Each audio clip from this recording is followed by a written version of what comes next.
Los diputados de la Asamblea Nacional del año 2015 enfatizaron que las acciones desde la Fiscalía buscan generar desinformación sobre las muertes de los tres hombres. Freddy Guevara explicó que se intenta eliminar la responsabilidad en las líneas de mando dentro de los cuerpos de seguridad y también enfatizó que hace falta reconocer otros casos de violaciones de derechos humanos en el país. Amelia Belisario, por su parte, diputada de la Asamblea Nacional del año 2015, también reiteró que seguirán las denuncias de los casos que vulneren los derechos fundamentales de los venezolanos.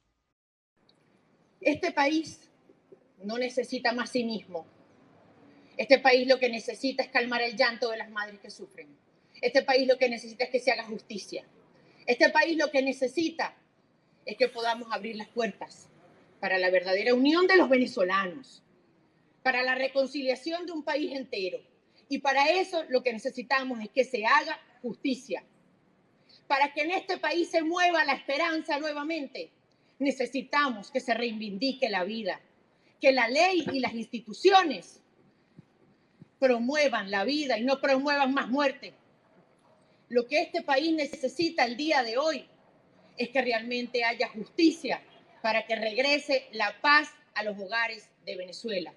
El pronunciamiento de los parlamentarios se dio luego del anuncio de Tarek William Saab sobre el envío de un informe relacionado a las violaciones de derechos humanos sobre las muertes de los tres hombres. Juan Pablo Pernalete, un joven que murió durante las protestas antigubernamentales en el año 2017. Fernando Albán falleció mientras estaba detenido en el Servicio Bolivariano de Inteligencia Nacional al caer por una ventana, y el capitán de corbeta Rafael Acosta Arévalo, que falleció cuando estaba detenido en la sede de la Dirección Nacional de Contrainteligencia Militar. Tarek William Saab informó la imputación de 12 funcionarios de la Guardia Nacional Bolivariana acusados de la muerte de Juan Pablo Pernalete durante las manifestaciones del año 2017. La Corte Penal Internacional lo rige el principio de complementariedad. Es decir, que si el país donde se violó el derecho o los derechos humanos no investiga, es que ellos investigan. ¿Qué es lo que quieren mostrar o que quiere mostrar esta persona, Tarek? Que ellos están investigando, que no es necesario que la Corte investigue, que ellos están interesados en que se castigue, se sancionen las violaciones a los derechos humanos. Ortega Díaz enfatizó que es importante destacar las cadenas de mando y los responsables de violaciones de derechos humanos, por lo que acusar a unas pocas personas no sería suficiente para detener el problema. Por su parte, los padres de Pernalete, José Gregorio y Elvira Pernalete, denunciaron que la acción de la Fiscalía de Maduro solo busca dejar impune el caso de su hijo y descartar la responsabilidad en la cadena de mando en la Guardia Nacional. Los movimientos Me Too y Yo Te Creo han tomado como plataforma las redes sociales para que las mujeres y los jóvenes denuncien a quienes han cometido delitos relacionados al abuso sexual, psicológico, físico y verbal en contra de su voluntad. Sin embargo, la mayoría de estas alertas no son procesadas judicialmente y en algunos casos el desenlace es fatal. Así sucedió con Keisla Rodríguez en Puerto Rico. Según fuentes, su amante, el boxeador olímpico Félix Verdejo, la asesinó tras enterarse que Rodríguez estaba embarazada. Este hecho ocasionó una ola de protestas en Puerto Rico, las cuales han sido lideradas por la hermana de la víctima. Luego de haber negado cualquier acusación, el boxeador Verdejo asumió su responsabilidad. A su vez, se registró el caso del periodista Víctor Amaya en Venezuela, quienes a través en redes sociales y de forma anónima fue señalado de haber cometido violencia psicológica en contra de trabajadores a su cargo. Una denuncia que fue desestimada por el diario Tal Cual Empresa, para que Amaya trabaja por más de 10 años. Las acusaciones en contra del periodista han propiciado que el Ministerio Público inicie una investigación en su contra, y en respuesta a ello Amaya atenderá la investigación penal, por lo que pidió a los anónimos asumir sus responsabilidades. Al menos 965 violaciones contra la libertad de prensa fueron presentadas en el documento, 60% de estos casos registrados en el primer semestre del pasado año. Entre las acciones más comunes en contra de los trabajadores de la prensa y medios de comunicación se reportaron actos de intimidación y detenciones arbitrarias. Al igual que en el año 2017 y 2019, el año 2020 fue difícil para el ejercicio periodístico en la nación sudamericana. Tan solo en 12 meses fueron detenidos 110 trabajadores de la comunicación por buscar o difundir información, sobre todo noticias relacionadas a la COVID-19 y el plan de atención de la administración oficialista. En este lapso fueron cerradas 18 emisoras radiales, 4 medios impresos y 2 medios digitales. Según la organización no gubernamental Espacio Público, la empresa CanTV restringió el acceso al contenido web de al menos 10 portales de noticias. Como un caso icónico de lo que ha sido la arremetida del régimen contra un medio de comunicación, el Colegio Nacional de Periodistas de Venezuela ha escogido a BPI-TV para ilustrar lo que ha sido la vulneración del derecho a la libertad de expresión y más concretamente al de la libertad de prensa. En enero de 2021, el canal de televisión BPI-TV dejó de transmitir su señal a través de Internet, luego que funcionarios de la Comisión Nacional de Telecomunicaciones Conatel y del CENIAT, ente recolector de impuestos, incautaran los equipos de transmisión, sin que mediara una orden judicial y sin conocerse previamente ningún procedimiento administrativo. Como resultado de esto, unas 100 personas que allí laboraban quedaron sin trabajo, mientras que otros decidieron emigrar tras aducir sentirse perseguidos por el Estado. El público venezolano se quedó sin un medio de comunicación audiovisual, provocando una mayor reducción del ecosistema informativo de Venezuela, que ha visto cerrar 24 agencias de noticias en lo que va de año. A través de un comunicado, la Junta Directiva de BPI-TV consideró esta acción como una campaña de hostigamiento y censura contra la prensa independiente de Venezuela por parte del régimen de Nicolás Maduro. En su momento, los representantes del Colegio Nacional de Periodistas alertaron que ninguna falta administrativa debe conllevar la incautación de los equipos de producción y transmisión de un canal de televisión, porque la sanción no solo implica el cierre de un medio de comunicación, sino principalmente porque ello implica mayor oscuridad informativa en el país. El Día Mundial de la Libertad de Prensa se instauró en 1993, cuando la Asamblea General de las Naciones Unidas, por iniciativa de los países miembros de la UNESCO, lo proclamara como tal para fomentar la idea de que una prensa libre, pluralista e independiente es un componente esencial de toda sociedad democrática. Los venezolanos mayores de 65 años con la nacionalidad colombiana podrán cruzar el puente internacional Simón Bolívar entre los estados Táchira y Cúcuta para poder recibir la vacuna contra la COVID-19. Para poder cruzar la frontera, los ciudadanos deberán presentar el documento de identidad neogradanino y la cita de inmunización. La Guardia Nacional tomará los datos de las personas antes de pasar el puente y llevarán un control. A su vez, las autoridades de Migración Colombia tomarán una foto del documento de identidad y también contabilizarán a los vacunados. Una nueva vacuna para el mecanismo COVAX. El programa destinado a favorecer la distribución equitativa de inmunizantes contra el coronavirus anunció el lunes que firmó un acuerdo con el laboratorio estadounidense Moderna para adquirir 500 millones de dosis. Las primeras deberían ser entregadas en el último trimestre de 2021, con un total de 34 millones disponibles este año y hasta 466 millones en 2022. El acuerdo también contiene opciones que permitirían eventualmente obtener dosis adaptadas a futuras variantes. La Organización Mundial de la Salud otorgó el viernes su homologación de emergencia a la vacuna de Moderna, un requisito previo para que pueda integrarse en el sistema COVAX que estableció junto con la Alianza para las Vacunas Gavi y la Coalición para la Innovación en la Preparación para Epidemias. Este inmunizante se administra generalmente en 2 dosis, aunque las nuevas recomendaciones prevén una sola si el paciente ha tenido la enfermedad recientemente. Además de Moderna, la OMS ya ha autorizado la vacuna de Pfizer-BioNTech, los 2 inmunizantes de AstraZeneca fabricados en India y Corea del Sur y el de Johnson & Johnson. COVAX, cuyo principal proveedor sigue siendo AstraZeneca, ha distribuido más de 49 millones de vacunas en 121 países y territorios. El país atravesaba su pico más alto en enero y para el 25 de abril lograron reducir las cifras a 116 contagios por día, 6 enfermos críticos y 2 muertes. Este logro permitió que la nación flexibilizara sus medidas de confinamiento, los estudiantes volvieran a las clases presenciales y la población ahora puede salir a lugares abiertos sin usar tapaboca de forma obligatoria. Our World in Data informó que en Israel se han inmunizado a 58.40% de la población con ambas dosis y 62.43% tiene al menos una inyección, lo que ha ocasionado que solo 0.1% de las pruebas realizadas este fin de semana dieran positivo. El gobierno, en paralelo con el plan de vacunación, implementó un documento de identidad digital en el que se identifica a las personas que ya han sido inmunizadas y estas pueden entrar a centros comerciales, bares y otros sitios de esparcimiento. El líder de gobierno realizó la modificación en los cargos bajo el apoyo del Congreso, mientras que algunos aliados del gobernante dijeron en un comunicado en conjunto con 25 organizaciones de la sociedad civil, entre ellas gremios empresariales, que la acción representaba un golpe de Estado.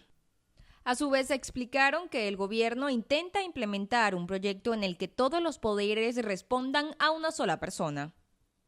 La primera medida adoptada el sábado por la nueva Asamblea Legislativa Unicameral, donde los aliados de Bukele tienen 61 de 84 escaños, fue destituir a los 5 miembros de la Sala Constitucional de la Corte Suprema, la más importante de ese tribunal, y nombrar a sus reemplazantes cuyos nombres ya tenían listos. A 5 semanas de las elecciones presidenciales en Ecuador, la encuestadora Ipsos registró 34% de apoyo a la candidata de Fuerza Popular, Keiko Fujimori, mientras que su contrincante de Perú Libre, Pedro Castillo, recibió 43% de intención de voto a su favor. A pesar de esta diferencia entre ambos candidatos de 9 puntos, la brecha se redujo con respecto a la semana pasada. Por su parte, Fujimori explicó que acepta las cifras con humildad y espera que la tendencia se mueva a su favor. El presidente de Ipsos, Alfredo Torres, explicó que el cambio en la tendencia se debe a los peruanos que se mantienen indecisos por los dos candidatos y terminan escogiendo a Fujimori. Entre la población encuestada, 36% aseguró que quiere cambios radicales en el modelo económico neoliberal que se consolidó en Perú desde el mandato de Alberto Fujimori, mientras que 54% prefieren cambios moderados y solo 11% abogó por continuar con las medidas que se vienen implementando. El presidente de México, Andrés Manuel López Obrador, prometió una investigación a fondo del accidente en el metro de la capital. Se va a hacer una investigación a fondo, sin miramientos de ninguna índole, buscando conocer la verdad. El mandatario explicó que la indagatoria está en manos de las Fiscalías Federal y de Ciudad de México, que tendrán el apoyo de expertos internacionales independientes. El accidente tuvo lugar en la noche del lunes, cuando un paso elevado del metro colapsó, provocando la caída de algunos vagones. Una veintena de personas murieron en el accidente y decenas debieron ser hospitalizadas, varias de ellas graves. La línea 12 del metro donde se registró el siniestro fue construida durante la alcaldía de Marcelo Ebrard, actual canciller y estrecho colaborador de López Obrador. Medios locales han evocado las polémicas en torno a la construcción de esa línea y sus presuntos problemas de funcionamiento, señalando en particular a Ebrard. Presente en la rueda de prensa, el canciller dijo que comparte la indignación y el dolor que ha desatado la tragedia. Y tercero, ponerme a disposición de las autoridades en todo lo que sea necesario para esclarecer y para que determinen las responsabilidades a que haya lugar. Aquí estoy a la orden como siempre. Este es el segundo accidente que se registra en el metro en lo que va del 2021. Un total de 103 ciudadanos elegibles fueron presentados por el Comité de Postulaciones de los cuales al menos 80% estaban relacionados a partidos políticos, la mayoría de ellos afectos al oficialismo. Desde el año 2006, el Poder Legislativo de Venezuela no designaba a los rectores del CNE, un ejercicio contemplado en la Constitución. En el proceso de designación y juramentación, Jorge Rodríguez, representante del Parlamento oficialista, detalló que la instalación del nuevo CNE responde al cronograma electoral previsto para este 2021. Las nuevas autoridades del Consejo Nacional Electoral son Alexis Corredor Pérez, rector principal; Tania de Amelio, rectora principal; Enrique Márquez, rector principal por la sociedad civil; Pedro Calzadilla, rector principal por el Poder Ciudadano; Robert Picón, rector principal por las universidades. La nueva Junta Directiva del Consejo Nacional Electoral fue aprobada por mayoría calificada.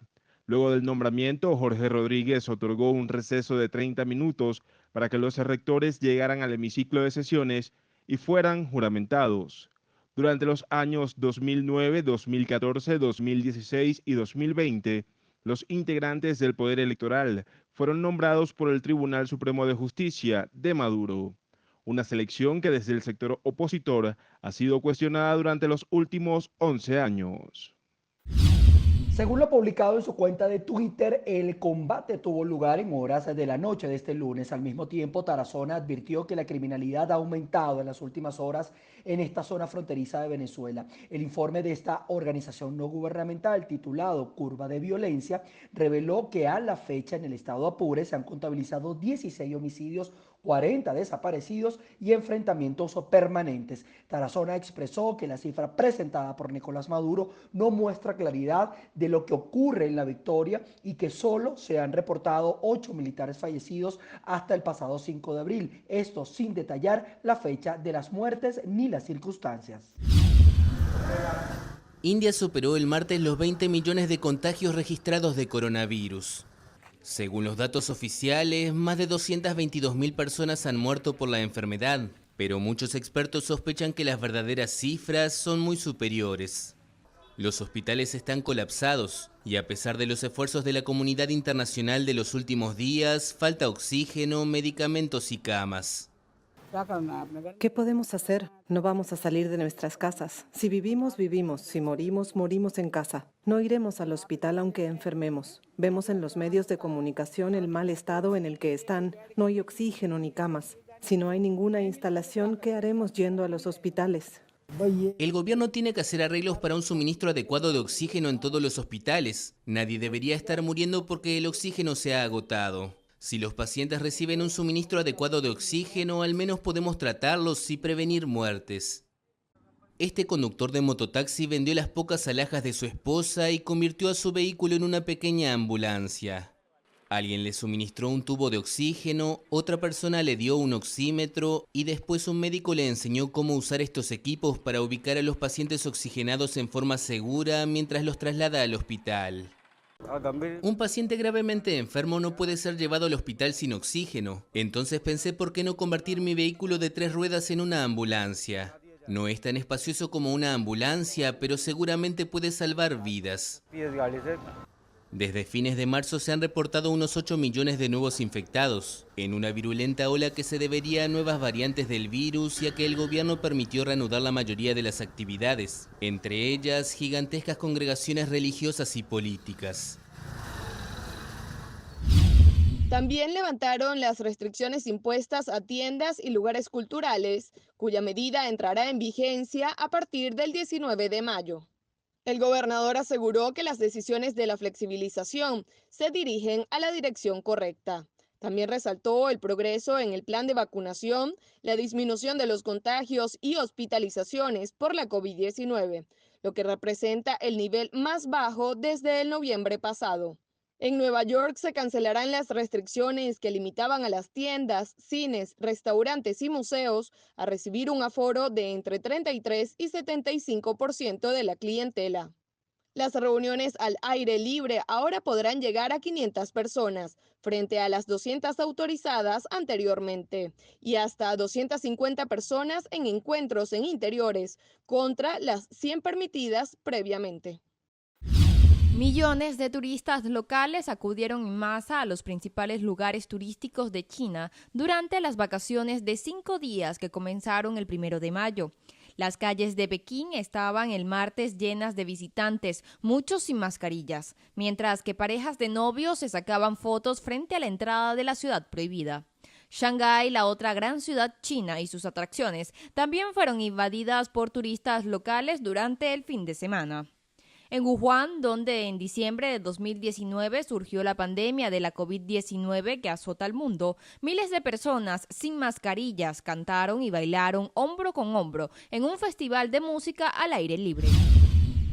En las elecciones de Madrid se tuvo una participación de 69,27% en el padrón electoral de más de 5 millones de votantes, lo que representan 11 puntos porcentuales más que en 2019. En las elecciones se dio como ganadora a Isabel Díaz Ayuso, la líder del Partido Popular, quien también ejercerá su mandato con el apoyo del partido Vox, quienes cuentan con de 12 a 14 escaños en el Parlamento madrileño.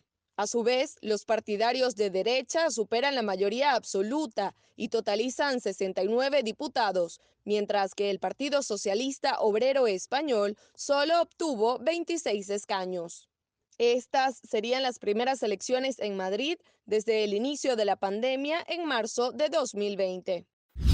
Según la organización sin fines de lucro Temblores, que monitorean las manifestaciones acá en Colombia, hay 21 personas que han perdido la vida. Medios locales de Cali aseguran que son 19. Instituciones que dependen del Estado colombiano solo reconocen 11, mientras que las Naciones Unidas dejaron muy claro que están en investigaciones para entregar un reporte final. El ministro de la Defensa no se pronunció respecto a esta cifra, pero sí entregó un balance de lo que ha ocurrido durante las últimas horas en Cali. Se realizaron 471 actividades con participación de más de 71.000 personas a nivel nacional, 197 concentraciones, 121 bloqueos, 59 movilizaciones, 93 marchas y una asamblea. Esos hechos de movilización se dieron en 268 municipios en 27 departamentos del país. Molano además aseguró que se han cometido distintos delitos, entre ellos resaltó las obstrucciones a la vía pública, lo cual ha hecho un desabastecimiento de algunos rubros en Cali. Frente a este tema, el ministro de Agricultura también se dirigió a la nación. Estamos en medio de una coyuntura que nos exige actuar conscientemente. Nuestros campesinos día a día hacen su mayor esfuerzo para hacer disponibles alimentos seguros y de calidad en todas las ciudades del país. Bloquear su paso es poner en riesgo el sustento de miles de productores, el derecho a la alimentación de nuestras propias familias, la salud de muchas personas en situación de vulnerabilidad y el empleo de muchas personas. Durante estas jornadas de manifestaciones que se han presentado desde el pasado 28 de abril, se han contabilizado 940 abusos de la fuerza pública y 540 funcionarios han sufrido agresiones dentro de las manifestaciones. Por ello, la portavoz de Michelle Bachelet se pronunció frente a este tema. Estamos profundamente alarmados por los acontecimientos ocurridos en la ciudad de Cali, en Colombia, la pasada noche, cuando la policía abrió fuego contra los manifestantes que protestaban contra la reforma tributaria, matando e hiriendo a varias personas, según la información recibida. Nuestra oficina en Colombia está trabajando para verificar el número exacto de víctimas y establecer las circunstancias de estos terribles incidentes en Cali.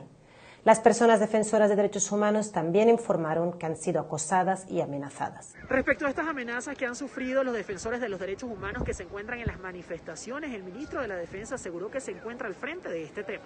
Yo mismo he hablado esta mañana con el subdirector de Naciones Unidas en Colombia, Jorge Monge, quien me ha señalado que había un grupo de funcionarios de Naciones Unidas en compañía de funcionarios de la Procuraduría en uno de los eventos que se presentaron ayer y que han señalado ellos, y está el trino también de la consejera de Derechos Humanos, en donde no hubo un ataque directo a los funcionarios de Naciones Unidas, y en medio de este proceso, y por supuesto ante una situación de conflictividad social, es necesario que se vea el informe que está haciendo la Procuraduría al respecto, que se desarrollen las investigaciones. Importante destacar que en este momento todo el país enfrenta el tercer pico epidemiológico de la pandemia del COVID-19. Pero sorpresivamente la Alcaldía Mayor de Bogotá suspendió la cuarentena que regiría durante este fin de semana y también el pico y cédula. Solamente quedó el toque de queda a partir de las 8 de la noche. El secretario de Salud de la Alcaldía Mayor explica por qué. Y es que hemos subido, pero estamos estables arriba. Encontramos que el número reproductivo del virus en la ciudad de Bogotá viene bajando.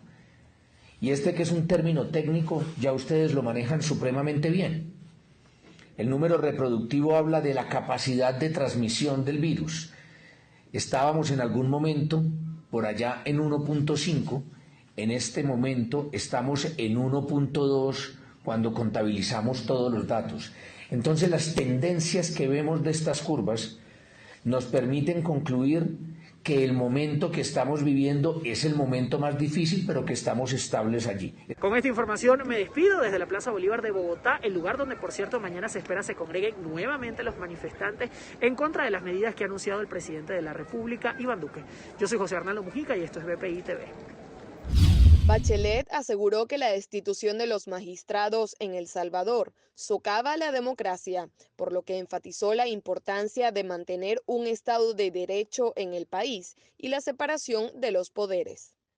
A su vez, explicó que los magistrados solo pueden ser destituidos en el caso de una falta grave, de acuerdo con el Pacto Internacional de Derechos Civiles y Políticos, ratificado por El Salvador. La comisionada, a su vez, señaló que las acciones del gobierno representan una infracción a la ley internacional. Epic Games, el creador de Fortnite, expuso sus argumentos iniciales contra Apple en un tribunal de California, donde quiere demostrar que el gigante tecnológico tiene un monopolio sobre las aplicaciones móviles que perjudica a todo ese mercado, a la innovación y a los usuarios.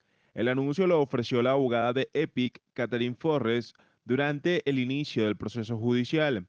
Apple estaría estableciendo las reglas en sus dispositivos, priorizando sus propios productos, captando a usuarios y desarrolladores que no tienen más alternativa que aceptar las condiciones si quieren acceder a este mercado. Por su parte, la empresa estadounidense se defendió con el argumento que la demanda de Epic es parte de una guerra autoproclamada contra las tarifas de las plataformas móviles que desafía la ley y los hechos. Los franceses quieren que su emblemática baguette sea patrimonio cultural inmaterial de la UNESCO. El Ministerio de Cultura informó el viernes que presentará su tradicional pan como candidato a ese reconocimiento. El término baguette, para designar la barra de pan alargada y estrecha que tanto se asocia a la cultura de los franceses, apareció a principios del siglo XX. Pero según el gobierno, el número de panaderías artesanales en Francia ha bajado fuertemente en beneficio de la venta de baguettes producidas de forma industrial. El ministerio cree que la inscripción de la baguette permitiría tomar conciencia de que una práctica alimentaria que forma parte de la vida diaria constituye un patrimonio en sí misma. La UNESCO anunciará su decisión a finales de 2022.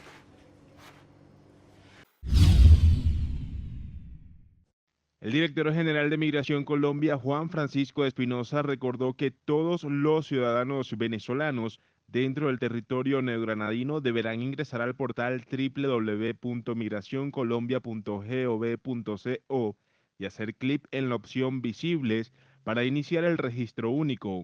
Al mismo tiempo, Espinosa agregó que la primera etapa se dará entre los meses de mayo, septiembre y octubre para quienes hayan ingresado al país antes del 31 de enero de 2021. Un acto que nos permite integrar familias, un acto que nos permite proteger. Más del 22% de la migración venezolana son niños, niñas y adolescentes. Recuerden que el estatuto son 3 fases. Primera fase, virtual, inicia hoy, en donde lo que va a hacer, aquí don Oscar y él nos contará cómo le va, es fundamentalmente crear su usuario y clave, contestar o incluir una información básica muy sencilla, cargar su fotografía que puede ser tomada con un celular y proceder a contestar la encuesta socioeconómica. Las grandes naciones se construyen con migraciones.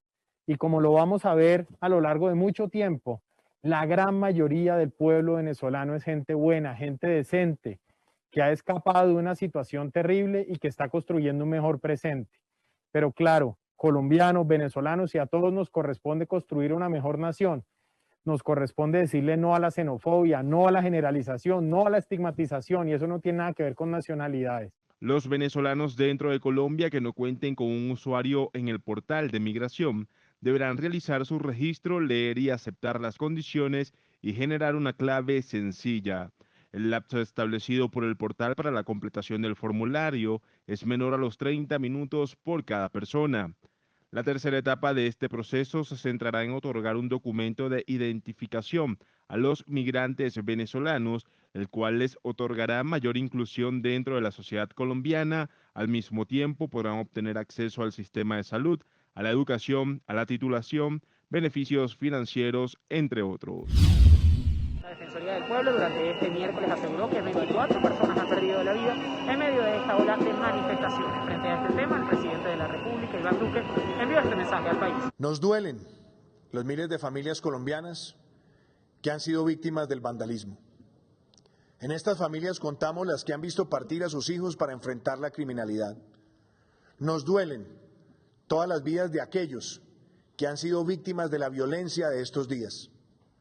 Todos los colombianos rechazamos sin ambivalencia los actos de violencia, los ataques a la infraestructura, los bloqueos a las vías que impiden el abastecimiento de alimentos y que lleguen los alimentos al hogar de la familia colombiana, los que han afectado el acceso a los servicios de salud y, por supuesto, los que han puesto en riesgo el acceso a los servicios públicos. Duque también aseguró que grupos al margen de la ley financian a las personas que cometen hechos desestabilizadores en medio de estas manifestaciones.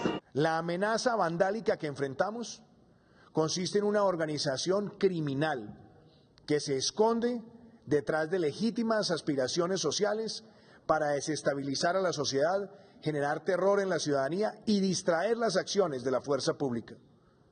El vandalismo extremo y el terrorismo urbano que estamos observando se encuentra financiado y articulada por mafias del narcotráfico. También tuvimos la posibilidad de conversar con algunas de las personas que integraron esta variada manifestación. Marchamos porque sea de izquierda o porque sea de derecha. Estamos cansados de un gobierno que nos pisotea, un gobierno corrupto, que vive del pueblo, que empobrece al pueblo.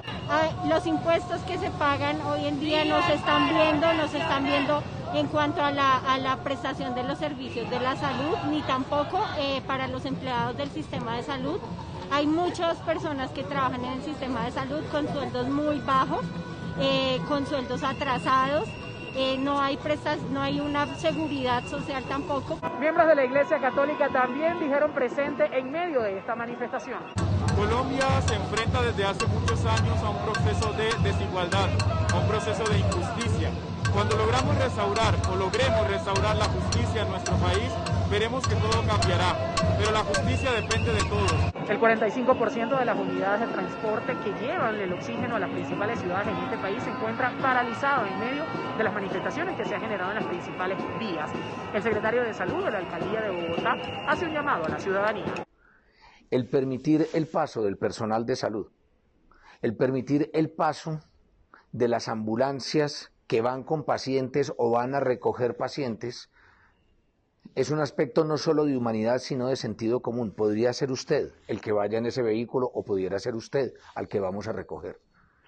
Que a nuestros hospitales llegue el personal asistencial. Al momento de finalizar este reporte no se han presentado hechos vandálicos en la Plaza Bolívar de Bogotá. Yo soy José Arnaldo Mujica y con esta información me despido para BPI TV desde Bogotá, Colombia. En declaraciones ofrecidas este miércoles se presentó la conformación de la Junta Nacional Electoral, la cual estará presidida por Tania D'Amelio, mientras que Alexis Corredor estará al frente de la Comisión de Registro Civil. Por su parte, Enrique Márquez asumirá el cargo de vicepresidente del Consejo Nacional Electoral y presidirá la Comisión de Participación Política y Financiamiento. La presidencia del Poder Electoral en Venezuela será asumida por el historiador Pedro Enrique Calzadilla, quien añadió que este jueves serán oficializados los órganos subordinados con el propósito de enfocar sus esfuerzos en los nuevos procesos electorales previstos para finales de año. Luis Almagro, secretario general de la ONU, se pronunció en contra de los nuevos rectores del Consejo Nacional Electoral en Venezuela, designados por la Asamblea Nacional de Nicolás Maduro. O sea, yo he visto cosas ridículas en este par de días. O sea, sí, muy bien, no debe haber nunca un doble estándar. Pero si no aceptamos, como no hemos aceptado, la expulsión prácticamente de los magistrados de la Sala Constitucional de El Salvador, menos podemos aceptar el nombramiento de un Consejo Nacional Electoral en Venezuela de una forma completamente ilegítima por una Asamblea Nacional absolutamente ilegítima. Pero eso es absolutamente ridículo, eso es absurdo desde el comienzo al fin. Y esos son los puntos donde no se nos pueden enredar las cosas. Tenemos que lograr siempre las mejores condiciones de independencia. Nos tienen que permanentemente chequear, auditar, monitorear. Esa es la ventaja que tiene la democracia. Cuando ejercemos la función política desde la democracia, nos están diciendo permanentemente nuestros errores, nos están impidiendo que cometamos abusos o excesos.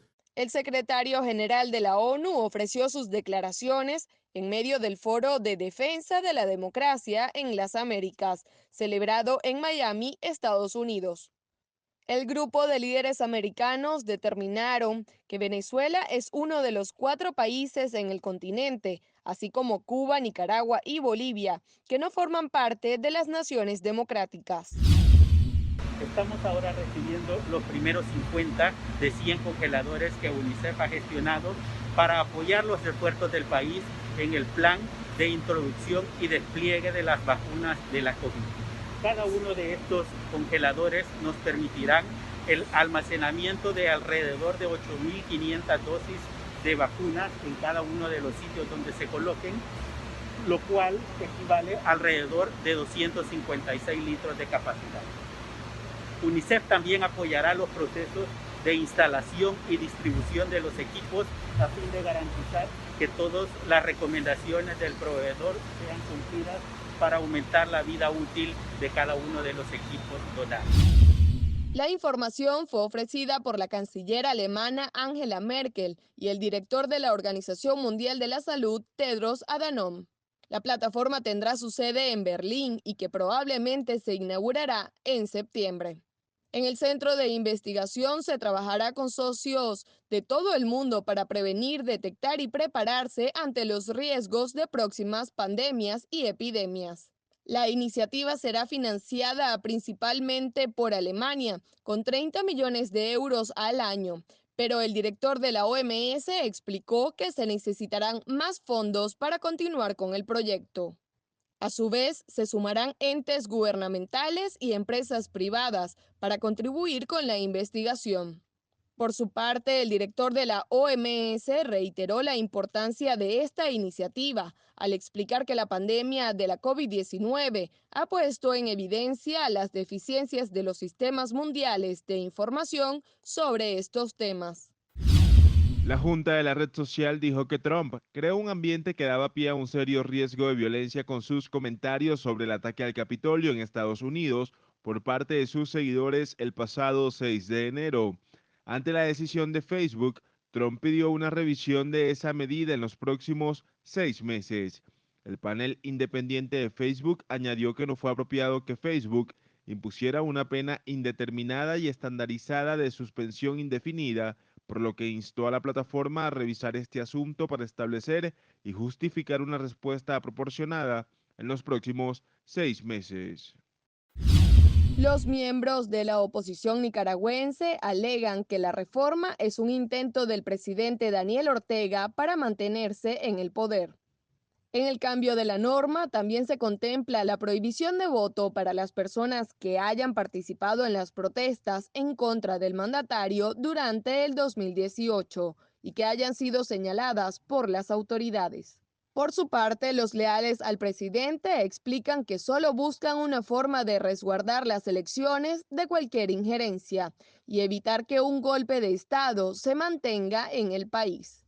En Nicaragua se tiene previsto unos comicios presidenciales en noviembre, para los que la comunidad internacional y la oposición han pedido condiciones justas.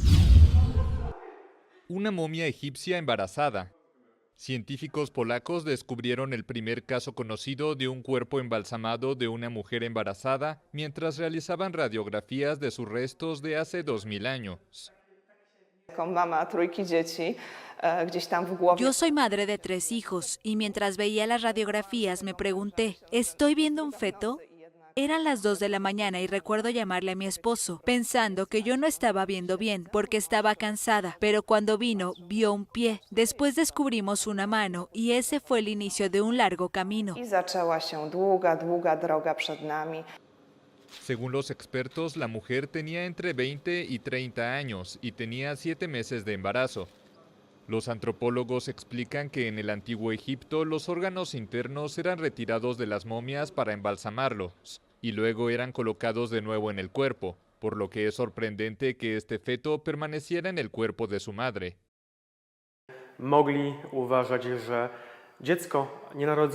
Quizás los egipcios pensaban que un feto aún no tiene alma o no es lo suficientemente independiente para ir al más allá por sí solo, o quizás solo fue algo práctico.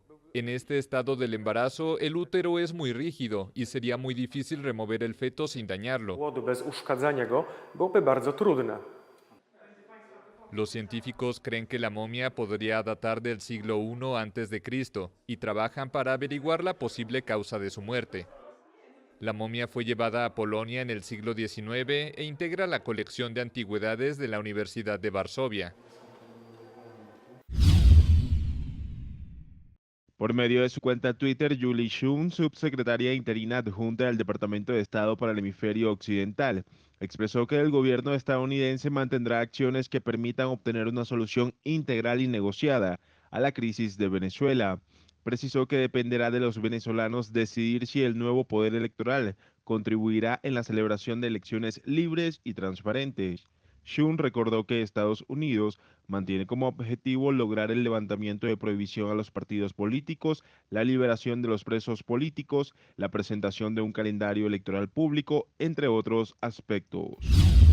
Dita Charanzová, vicepresidenta del Parlamento Europeo, reprochó que Peter Stano, portavoz del representante de la Unión Europea, Josep Borrell, se pronunciara a favor del nombramiento de las autoridades del poder electoral venezolano y aseguró que este fue un proceso de selección que estuvo alejado de las fuerzas democráticas. Reiteró que Maduro no está avanzando en un camino democrático y afirmó que la Eurocámara solo respaldará elecciones libres. El cuestionamiento por parte de Charanzová llega tras las declaraciones de Stano a la agencia EFE, en la cual expone que Venezuela camina hacia un proceso electoral creíble, inclusivo y transparente.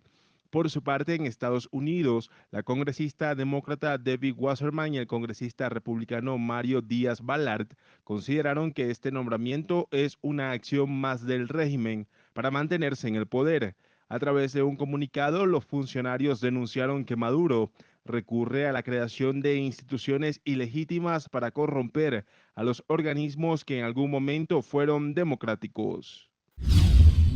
En medio de una de las manifestaciones que se desarrollan en este 9º día de protestas que se han venido presentando desde el pasado 28 de abril. Desde aquí quiero comentarles que el presidente de la República ciertamente se reunió con los magistrados de las altas cortes y destacó la independencia de poderes que existe en Colombia. Ha sido un encuentro fructífero, donde seguimos dando un mensaje claro.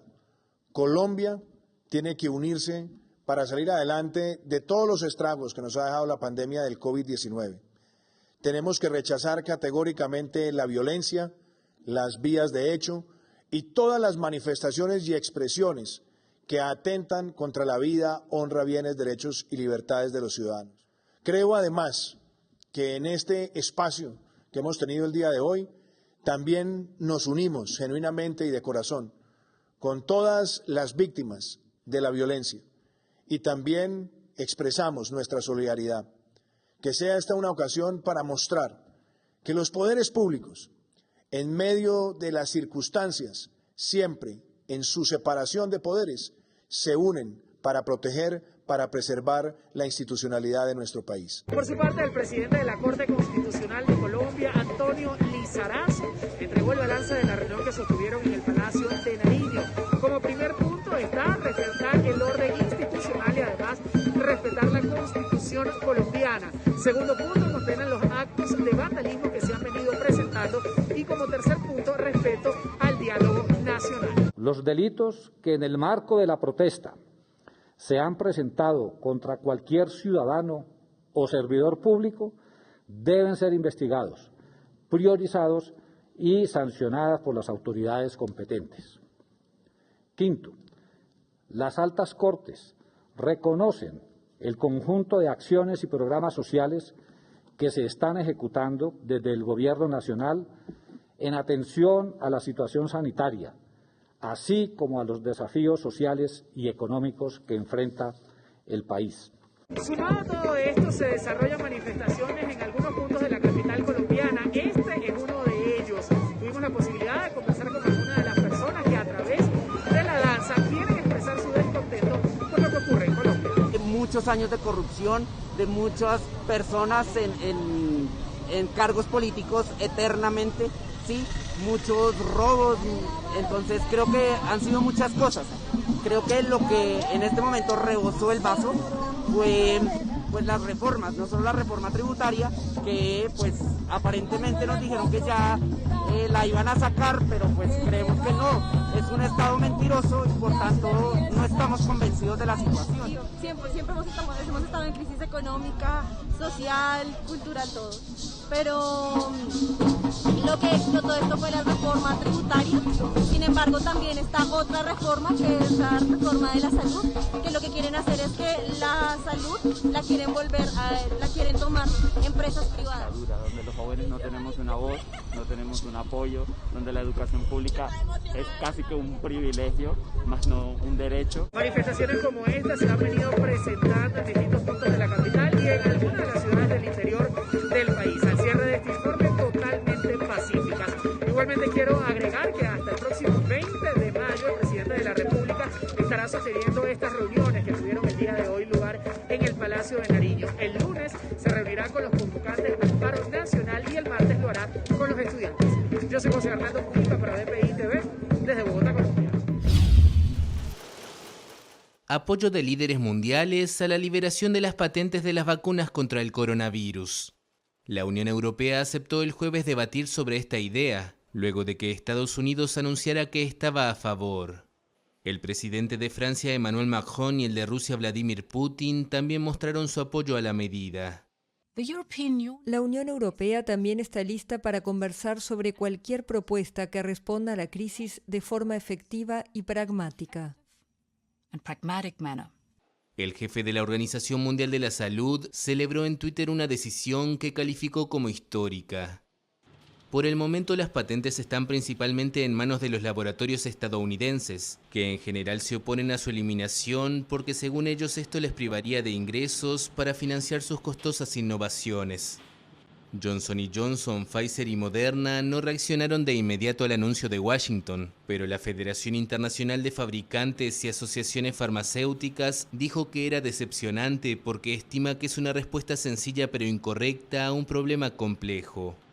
En tanto, el presidente de la Federación Estadounidense de Fabricantes Farmacéuticos advirtió que la decisión podría fomentar la proliferación de vacunas falsas.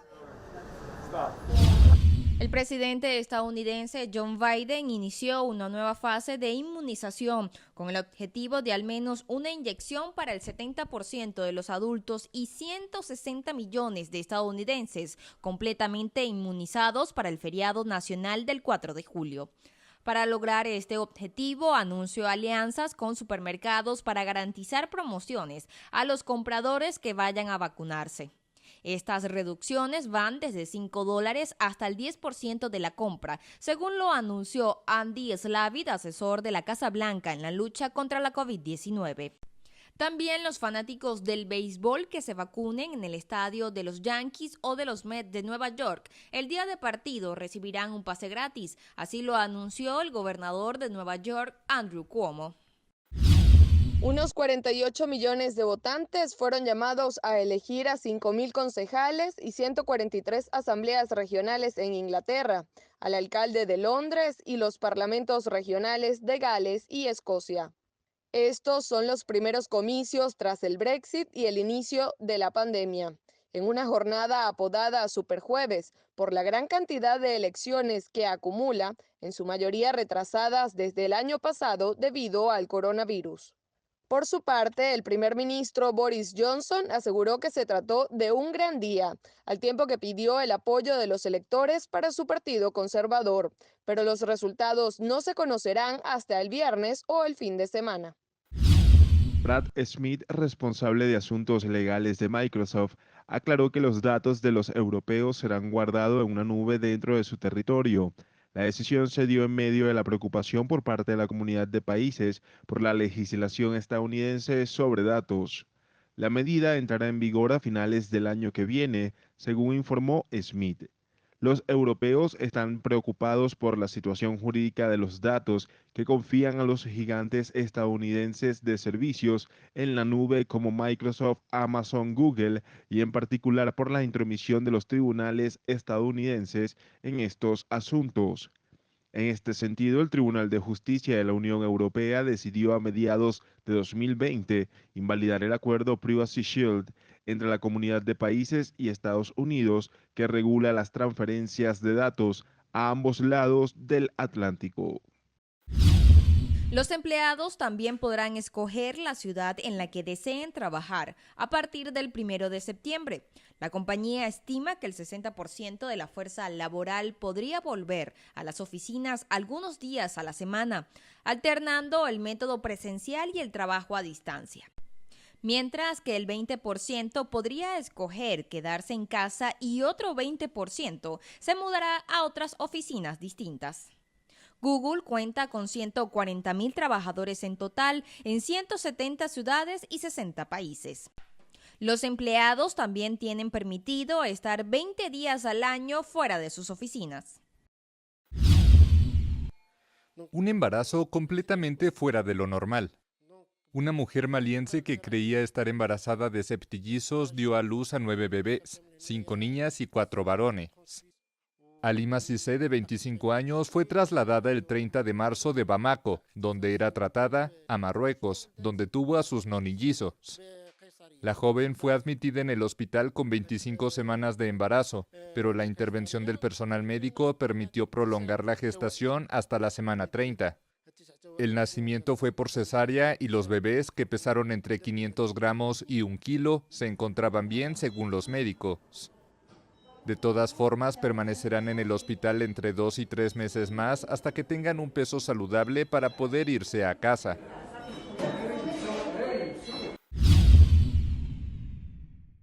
Durante el día de hoy se registraron algunas manifestaciones en ciudades como Cali y también Bogotá y un total de 106 cierres de vía.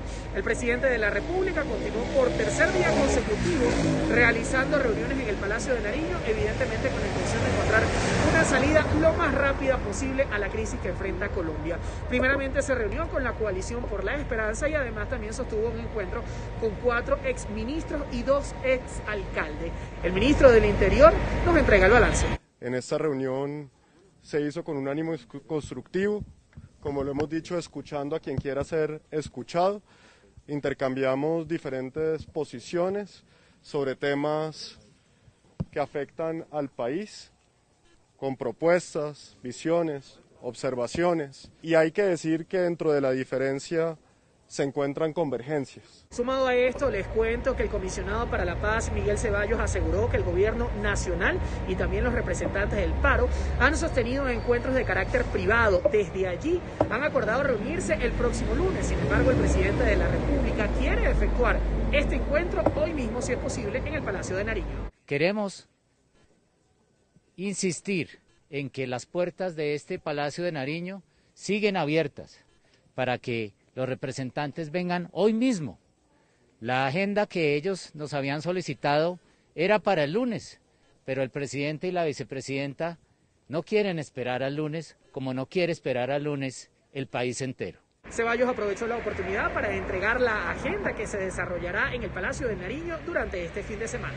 Vamos a reunirnos el día de mañana con todos los gobernadores, nos vamos a reunir también con los miembros de la Federación Nacional de Municipios que representan a todos los alcaldes de este país, y algo fundamental, en la tarde del día de mañana tendremos una reunión con todas las plataformas y representantes de los jóvenes de este país.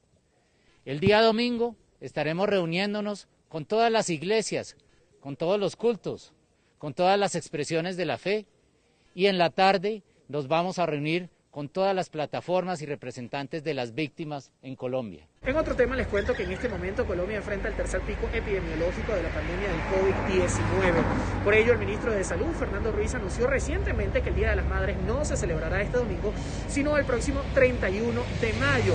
Además, entregó un balance de una reunión que sostuvo con la alcaldesa mayor de Bogotá, Claudia López. Es un momento crítico y que deberemos tratar de no hacer celebración, no reunirnos en casa, no buscar las aglomeraciones en centros comerciales. La alcaldesa de Bogotá, Claudia López, quien por cierto se reunió junto a otros alcaldes de las capitales de Colombia con el presidente de la República, Iván Duque, también entregó el día de hoy el estado en el cual se encuentran las unidades de cuidados intensivos durante este viernes. 2.000 están ocupadas por patologías UCI, gente muy enferma y grave en este momento, y cerca de 426 por otro tipo de patologías. Estamos en la alerta roja, estamos al 94% de ocupación real. Les cuento que al cierre de este informe no se han presentado manifestaciones violentas en la capital de la República. Estaremos atentos a cualquier situación que se pueda eventualmente presentar. Yo soy José Hernando Mujica y esto es BPI TV. La entidad migratoria de Colombia anunció que 500 venezolanos ya finalizaron la primera fase para obtener el estatuto temporal de protección. Juan Francisco Espinosa, director de Migración Colombia, informó que el registro obtuvo 640% más visitas que en un día regular. A su vez, se pudo contabilizar 15.000 venezolanos que crearon su usuario y la clave en la plataforma. También llamó a los migrantes a mantener la calma y recordó que el proceso estará disponible hasta el 28 de mayo de 2022 para todos los venezolanos que se encontraban en Colombia antes del 31 de enero de 2021. Los eurodiputados le pidieron una explicación a Borrell y enfatizaron que se ha irrespetado la voluntad de no reconocer al Parlamento de Nicolás Maduro. 62 diputados europeos cuestionan a Borrell tras una reunión que tuvieron funcionarios del Servicio de Acción Exterior Europeo y una comisión de la Asamblea Nacional de Venezuela, que incluyó a Iris Varela, Pedro Carreño y Desiree Santos Amaral, el pasado 14 de abril. El eurodiputado Leopoldo López Gil, a su vez, rechazó la nueva designación del Consejo Nacional Electoral en Venezuela. El Programa Mundial de Alimentos se comprometió a comprar 10% de los productos básicos de los agricultores familiares para complementar las ayudas alimentarias en Venezuela, la cual cuenta con un presupuesto anual de compras de alimentos superior a $1.000 millones. Juan Carlos Montesinos, presidente de la Asociación Venezolana de la Agricultura Familiar, informó que el gremio está dispuesto a colaborar con el programa aportando 30% de sus productos. El Programa Mundial de Alimentos se propone iniciar una ayuda para promover la alimentación en los centros estudiantiles venezolanos. El ente de la ONU aseguró que la iniciativa podría promover la cooperación de las innovaciones futuras y enfatizaron que ningún país estará protegido del coronavirus hasta que se logre inmunizar a la población mundial. La idea de liberar las patentes no solo ha sido apoyada por UNESCO, también se le ha sumado la Organización Mundial de la Salud, el Gobierno de Estados Unidos, la Unión Europea y el Alto Comisionado de las Naciones Unidas para los Derechos Humanos. La directora general de la UNESCO enfatizó que gracias al descubrimiento de científicos chinos que fue publicado en línea, produjo que sus pares alemanes pudieran desarrollar una prueba de detección rápida del coronavirus. Bourla afirmó que su empresa, que desarrolló una vacuna junto a la alemana BioNTech, preferiría aumentar la producción del fármaco en plantas que ya tienen permisos. El gobierno de Estados Unidos aseguró que está a favor del levantamiento de las patentes de las vacunas anti-COVID, lo que recibió de inmediato el apoyo de la Organización Mundial de la Salud. La presidenta de la Comisión Europea, Ursula von der Leyen, dijo también que la comunidad de países estaban listos para discutir formas de garantizar que las vacunas lleguen rápidamente a todos los rincones del mundo. En el hecho se registró la fuga de personas armadas a través de viviendas de una favela en la zona norte de la ciudad, donde la operación se inició al amanecer. 2 pasajeros del metro que en esa parte de la ciudad circula en la superficie resultaron heridos y recibieron atención médica en el andén. Grandes grupos policiales se desplegaron por el barrio, mientras los residentes trataban de ir al trabajo y reanudar sus actividades a medida que cesaba el tiroteo. Los habitantes afirmaron haber visto personas muertas en las terrazas de las casas y en las pequeñas calles, así como cuerpos que estaban siendo cargados en un camión blindado de la policía. Por su parte, el alto comisionado de la ONU para los Derechos Humanos se mostró profundamente preocupado tras la operación antinarcótico de la policía y pidió a la justicia brasileña una investigación independiente e imparcial. China minimizó el viernes el riesgo de que el cohete que está fuera de control tras separarse de la Estación Espacial de Pekín cause daños en la Tierra.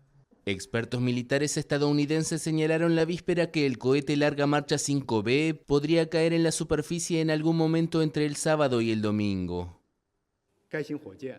El cohete tiene un diseño técnico especial y la mayoría de los componentes serán destruidos por ablación durante el reingreso. La probabilidad de causar daño a las actividades de aviación o personas en tierra es extremadamente bajo. Las autoridades competentes informarán al público de la situación de manera oportuna.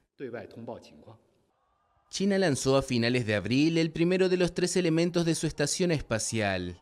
Tras la separación del módulo, el lanzador comenzó a orbitar el planeta en una trayectoria irregular, perdiendo altura lentamente, haciendo casi imposible cualquier predicción sobre su punto de entrada a la atmósfera y por tanto de su punto de caída. El secretario de Defensa de Estados Unidos insinuó que fue una negligencia por parte de China dejar que el cuerpo del cohete saliera de órbita. El grupo de acusados enfrentarán cargos por no ofrecerle ayuda médica a Floyd, mientras que 3 de ellos también enfrentarán imputaciones por violar sus derechos con el uso desproporcionado de la fuerza. Los señalamientos se dieron luego de que Derek Chauvin fuera encontrado culpable por los delitos de asesinato involuntario en 2º grado, asesinato en 3er grado y homicidio involuntario en 2º grado. La convocatoria de los comicios ocurrió en medio de críticas opositoras y de organismos internacionales que piden garantías para celebrar un proceso electoral justo y transparente. El Tribunal Electoral, recientemente nombrado por el Congreso, es denominado por jueces afines al partido del gobernante Daniel Ortega, el Frente Sandinista de Liberación Nacional. Entre ellos, su presidenta Brenda Rocha es una reconocida militante de esa agrupación oficialista. Por su parte, la oposición de Daniel Ortega asegura que la nueva conformación del ente electoral le resta credibilidad a las votaciones y también han rechazado la nueva reforma de ley, la cual han señalado de excluyente y represiva. A su vez, el portavoz del Departamento de Estado de Estados Unidos, Ned Price, afirmó que su país y la comunidad internacional están alarmados por la decisión del gobierno de Ortega de ignorar el llamado de la población, en la que se pide realizar elecciones libres y justas.